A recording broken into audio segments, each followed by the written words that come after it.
Electro homeopathy மருத்துவத்திற்கு மத்திய மாநில சுகாதாரத்துறை அங்கீகாரம் வழங்க வேண்டும் என எலக்ட்ரோ ஹோமியோபதி மருத்துவர்கள் கோரிக்கை விடுத்துள்ளனர். 7வது தேசிய அளவிலான எலக்ட்ரோ ஹோமியோபதி கருத்தரங்கம் திருச்சி விமான நிலையம் அருகே உள்ள மொராய்ஸ் சிட்டியில் Mata institute of medical science and research centre adviser Bharat தலைமையில் நடைபெற்றது. இந்த கருத்தரங்கில் மருத்துவர்கள் மோகன்ராம் பாபு, அப்துல் அசீஸ், ஏகலைவன் நரேந்திரன், ராஜ்குமார் மற்றும் தமிழகம், பாண்டிச்சேரி உள்ளிட்ட மாநிலங்களைச் சேர்ந்த மருத்துவர்கள் மற்றும் கருத்தாளர்கள் 100க்கும் மேற்பட்டோர் கலந்து கொண்டனர். இந்த கருத்தரங்கில் கலந்து கொண்ட Mata institute of medical science and research சென்டரின் லீகல் அட்வைசர் பரத் செய்தியாளர்களிடம் பேசுகையில், எலக்ட்ரோ ஹோமியோபதி மருத்துவம் எல்லா எளிய மக்களுக்கும் சென்றடைய வேண்டும். எலக்ட்ரோ ஹோமியோபதி மருத்துவத்திற்கு மத்திய மாநில சுகாதாரத்துறை அங்கீகாரம் வழங்க வேண்டும் என கோரிக்கை விடுத்தார். மேலும் இந்தியாவில் முதன்முறையாக எலக்ட்ரோ ஹோமியோபதி பயிற்சி மேற்கொள்வதற்கும் ஆராய்ச்சி மேற்கொள்வதற்கும் Mata institute of medical science and research centre அனுமதி பெற்றுள்ளது. எலக்ட்ரோ ஹோமியோபதி என்பது ஹெர்பல் கொண்டது. எல்லா நோய்க்கும் நிவாரணம் அளிக்கக்கூடிய மருத்துவம்.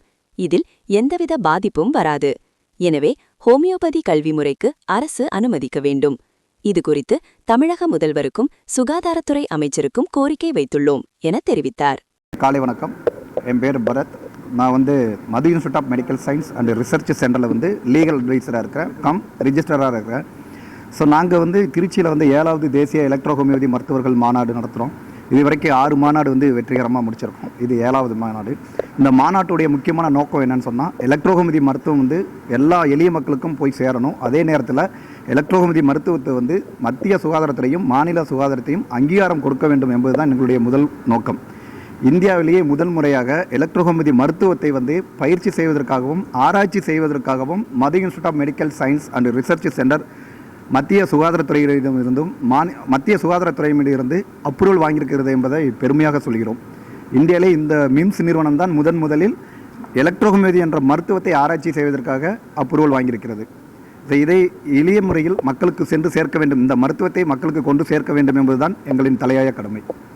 எந்த வகையில் மக்கள்கிட்ட கொண்டு போய் சேர்க்க போகிறீங்க? என்ன மாதிரியான எந்த வகையில் சேர்க்க போகிறோம்னா, உங்களை மாதிரி சப்போர்ட்டர்ஸ் தான், நீங்கள் தான் எங்களுக்கு சப்போர்ட் பண்ணணும். இது எளிமையான மருத்துவம். ஈஸியாக எல்லா நோய்களையும் நிவாரணம் அளிக்கக்கூடிய, எல்லா நோய்களுக்கும் நிவாரணம் அளிக்கக்கூடிய எளிய மருத்துவம். முக்கியமாக இதில் சைடு எஃபெக்டே கிடையாது. எலக்ட்ரோ ஹோமியோபதி என்ற மருத்துவம் பியூர்லி ஹெர்பல். இதில் நோ சைடு எஃபெக்ட். சிறியவர்கள் முதல் பெரியவர் வரை அனைவருமே எடுத்துக்கொள்ளக்கூடிய மருத்துவம். சைடு எஃபெக்ட் இல்லாததுனால துணை மருத்துவமாகவும் எடுத்துக்கலாம், மெயின் மருத்துவமாகவும் எடுத்துக்கலாம். மெயினாக நாள்பட்ட நோய்களுக்கு இந்த மருத்துவம் நல்லா வேலை செய்யுது. சைடு எஃபெக்ட் இல்லாததுனால, சீக்கிரமாக நிவாரணம் கொடுக்கறதுனால இந்த மருத்துவம் எளிய மக்களை போய் சென்று சேர வேண்டும் என்பது எங்களுடைய முக்கியமான நோக்கம். ஹோமியோபதி என்பது ஏற்கனவே ஒரு இந்திய மருத்துவத்துறையால் அங்கீகரிக்கப்பட்ட மருத்துவம். எலக்ட்ரோ ஹோமியோபதி மருத்துவம் ஹோமியோபதி மருத்துவத்திலிருந்து சற்று வேறுபட்டது.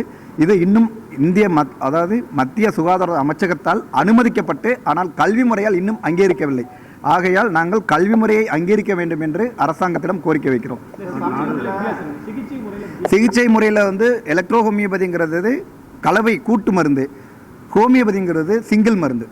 சமீபத்தில் டிஜிபி ஆஃபீஸில் எலக்ட்ரோ ஹோமியோபதி இன்ஸ்டியூட் மேலே ஒரு கம்ப்ளைண்ட் ரைஸ் ஆகி ஒரு பிரச்சனைக்குள்ளாச்சு. அந்த நேரத்தில் நீங்கள் இவ்வளோ தைரியமாக ஒரு மாநாடு அரேஞ்ச் பண்ணியிருக்கீங்க. என்ன அடிப்படையில் நீங்கள் அரேஞ்ச் பண்ணீங்க? ஆக்சுவலாக எலக்ட்ரோ ஹோமியோபதி மருத்துவத்தை எந்த ஒரு சுகாதாரத்துறையும் தடை செய்யவில்லை. எலக்ட்ரோ ஹோமியோபதி மருத்துவத்தை துணை மருத்துவமாகவோ அல்லது ஆல்ரெடி பயிற்சி செய்த மருத்துவர்கள் இதை மருத்துவமாகவோ பயிற்சி செய்வதற்கு எந்த ஒரு தடையும் இல்லை. கல்வியாக நடத்தக்கூடாது என்று தான் அரசாங்கம் இதுவரை சொல்லியிருக்கிறது. ஸோ அதனால் எலக்ட்ரோ ஹோமியோபதி மருத்துவத்தை மக்களிடம் கொண்டு சேர்ப்பதில் இது போன்ற மாநாடு நடத்தினால்தான் மக்களுக்கு ஈஸியாக சென்று சேரும். எல்லா விதமான மருத்துவம் என்னங்க சார்? நிறையா இருக்குங்க சார். கல்வி நிறுவனம் கிட்டத்தட்ட 20-30 கல்வி நிறுவனங்கள் இருக்கிறது. பட் அரசாங்கத்திடம் அனுமதி பெற்று சுகாதாரத்துறையிடம் அங்கீகாரம் வாங்கி எலக்ட்ரோ ஹோமியோபதியை ஆராய்ச்சி செய்வதற்காக வாங்கியிருக்கக்கூடிய எங்கள் கல்வி நிறுவனம் ஒரே நிறுவனம் தான். இல்லை, எங்கள் ஆராய்ச்சி மத்திய சுகாதாரத்துறையிடம் மத்திய சுகாதாரம் அன்று குடும்ப நலத்துறை அமைச்சகத்திலிருந்து ஆராய்ச்சி. இது கிட்டத்தட்ட எங்ககிட்ட ஒரு 500-600 ஸ்டூடெண்ட் இருக்காங்க சார். தமிழ்நாடு தென்னிந்தியா ஃபுல்லாக இருக்கிறாங்க. சென்டர்ஸ் வந்து மதுரையில் மட்டும்தான் இருக்குது. மாணவர்கள் வந்து தென்னிந்தியா ஃபுல்லாக இருக்கிறாங்க. அரசாங்கத்துக்கு வந்து விரைவாக எங்களுடைய மருத்துவத்தை அங்கீகாரம் கொடுக்க வேண்டும், மருத்துவத்திற்கு அங்கீகாரம் கொடுக்க வேண்டும், அதுதான் முதல். ஆமாங்க சார், நாங்கள் வந்து மாண்புமிகு முதலமைச்சர் திரு மு.க. ஸ்டாலின் அவர்களுக்கும் பரிந்துரை லெட்டர் அனுப்பியிருக்கிறோம். மாண்புமிகு சுகாதாரத்துறை அமைச்சர் மா சுப்பிரமணியன் அவர்களுக்கும் பரிந்துரை லெட்டர் அனுப்பியிருக்கிறோம். ஸோ விரைவாக நல்ல ஒரு முன்னேற்றம் ஏற்படும் என்று நம்புகிறோம். இன்னைக்கு அமைச்சர் வந்து அன்பில் மகேஷ் வந்து உங்களுக்கு சிறப்பு விருந்தினர் கலந்துக்கிறதா கேள்விப்பட்டோம். கண்டிப்பாக கோரிக்கை வைக்கப்படும் சார். இதை வந்து மாண்புமிகு முதலமைச்சர் மு.க. ஸ்டாலின் அவர்களிடம் போய் கொண்டு சேர்க்கணும். சீக்கிரமாக இந்த மருத்துவத்துக்கு வந்து அங்கீகாரம் கொடுக்க வேண்டும் என்று கோரிக்கை வைப்போம் சார். இதுவரைக்கும் பயிற்சி எவ்வளோ பேர் முடிச்சிருக்கோம்? 600 பேர் இருக்குங்க சார். ஆமாங்க சார். எல்லா நோய்க்குமான மருத்துவம், எல்லா நோய்க்குமான மருத்துவம்னு சொல்ல முடியாது, எல்லா நோய்க்கும் மருந்து கொடுக்கலாம். ஸோ இதுக்காக 100% வந்து இதை சார்ந்து இருக்கணும்னு அவசியம் இல்லை. எல்லா நோய்களுக்கும் நிவாரணம் உண்டு.